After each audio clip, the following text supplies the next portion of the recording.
Hello students, once again welcome to my educational channel Anand Sharma physics. Channel को share करेंगे, subscribe करेंगे और like करना नहीं भूलेंगे। तो आज की जो टॉपिक हम क्या शुरू करने जा रहे हैं, आज की जो टॉपिक है वो किस पर बेस है? Resolution of A position vector into rectangular component. सही है। तो इस टॉपिक में हम लोग क्या समझने वाले हैं, यहाँ पर ये समझाने की हम पूरी कोशिश करेंगे आपको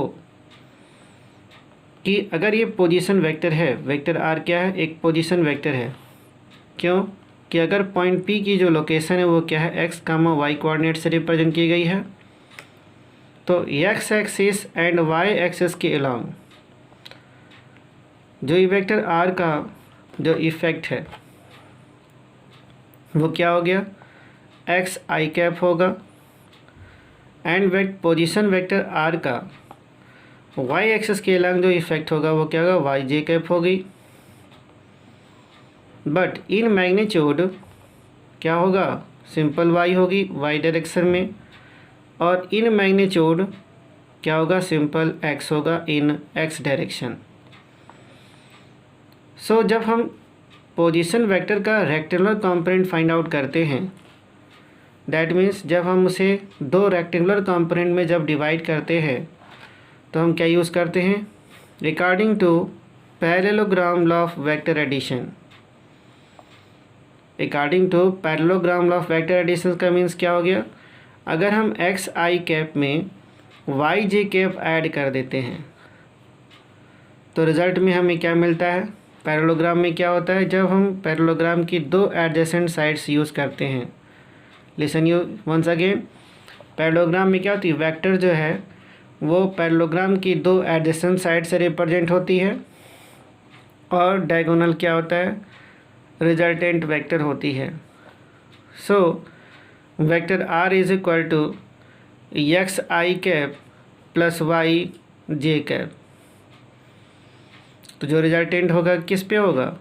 x I cap plus Y J cap होगा। या in the short way you can say vector R is equal to vector X plus vector Y, और वेक्टर एक्स और वेक्टर वाई का जो रिजल्टेंट है वो क्या हो जाएगा? वेक्टर आर होगा। ओके अगर हम इसकी मैग्नीट्यूड को फाइंड आउट करना चाहेंगे तो क्या हो जाएगा? Under root X square plus Y square. Why because vector X perpendicular to vector Y and cos 90, that means theta की वैल्यू यहाँ पे क्या हो जाएगी? 90 होगी। और यदि थीटा 90 होता है तो कॉस 90 की वैल्यू क्या हो जाती है? 0। इस हिसाब से जो रिज़ल्ट हमें मिलेगा वो किस पे हो जाएगा? Under root X square plus Y square. Okay student, तो ये कंप्लीट होता है resolution of position vector in the form of rectangular component. Okay, ये जो रिजोल्यूशन होता है इस पर बेस कुछ एग्जांपल भी समझाए जा सकते हैं, जिसमें इंटरेस्टिंग एग्जांपल है walking of a man is an example of resolution of forces. यानी जब एक मैन, यानी कि जब हम लोग पैदल चलते हैं, इस टॉपिक का क्या मतलब हुआ कि जब भी हम पैदल चलते हैं, that means walking of a man is an example of resolution of forces. Force एक वेक्टर क्वांटिटी है, तो हम ये कह सकते हैं कि वॉकिंग ऑफ मैन एक ऐसा एग्जाम्पल हो सकता है जो वेक्टर के रिजोल्यूशन को एक्सप्लेन कर सकता है। ओके, तो कैसे होता है समझते हैं। वाइल वॉकिंग अ पर्सन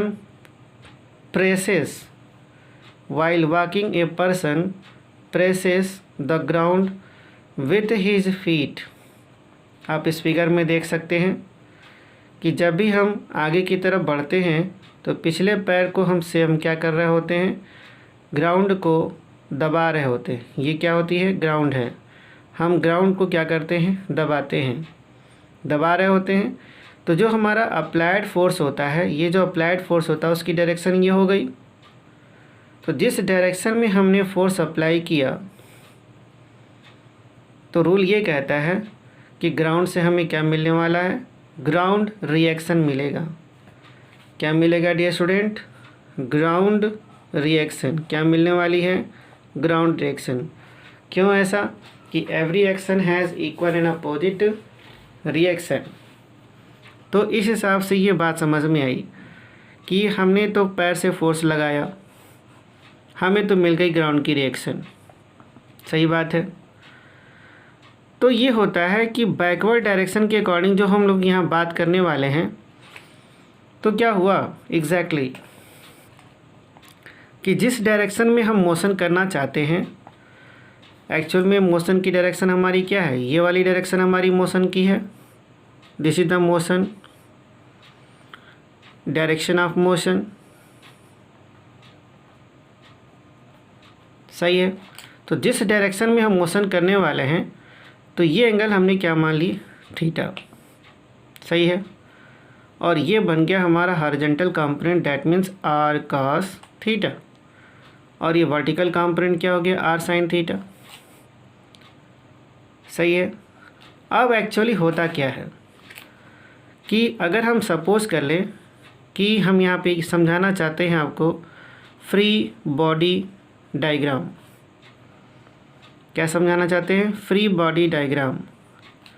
यहाँ पे बॉडी का मतलब आप अपनी बॉडी से ना लगाइएगा। फ्री बॉडी का डायग्राम मीन्स कि हम ये समझाएंगे कि होल बॉडी को हम रिप्रेजेंट करेंगे सिंपल एक डॉट से। क्या रिप्रेजेंट करेंगे, होल बॉडी एक सिंगल डॉट से रिप्रेजेंट की जाएगी। सही है। तो टोटल बॉडी वेट क्या है, mg, ऑलवेज वर्टिकली डाउनवर्ड। और ये जो वर्टिकल कंपोनेंट है ये रहा like this, v equal to R sine theta. और आप इस डायरेक्शन में हैं, आर कॉस थीटा। सही है। तो ये जो वर्टिकल है और ये वेट, दैट मीन्स ये वर्टिकल कंपोनेंट इस वेट से क्या हो गया, बैलेंस हो गई। Then we can write v is equal to R sine theta.